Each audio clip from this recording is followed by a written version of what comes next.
Thomas Anthony Casoria was a firefighter with Engine 22. His name is one of more than 400 first responders who perished trying to help those in the wake of the attack on the two World Trade Center towers in New York City. Carlo Casoria is his dad.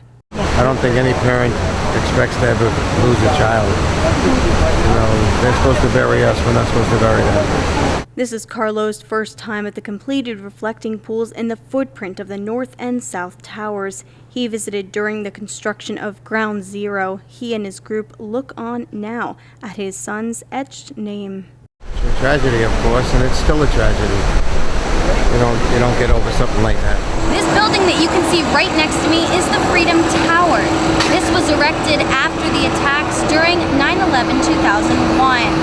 Today, thousands of tourists come each day to the reflecting pools to my right to remember and honor those who fell during the attacks. The Freedom Tower is meant to represent the resolve of the United States and of the city itself, and it's got a patriotic number associated with it to help us remember an important piece of U.S. history. The spire that I'm pointing to now makes this Freedom Tower 1,776 feet tall. Yes, that makes it the tallest building in the United States. In the shadow of the Freedom Tower is one of the two reflecting pools.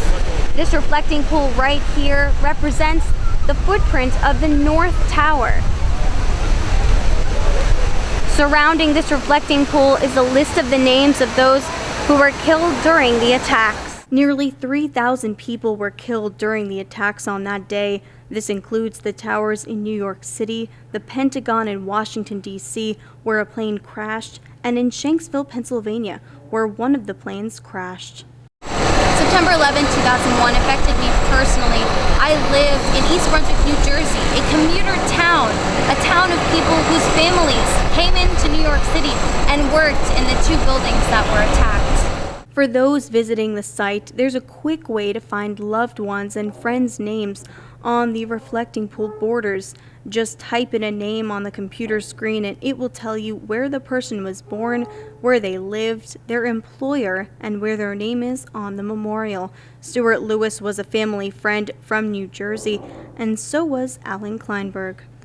Carrie Horn was on business in New York, and it's her first time to see the memorial in August. She was a couple blocks away, so she decided to check it out. I'm glad I'm here. I mean, it's an amazing experience to be here and to feel the sadness of just looking at this hole in the ground after what used to be here on 9/11. It was horrible. Horn was at her grandmother's funeral in New York City 2 days before the attacks in 2001.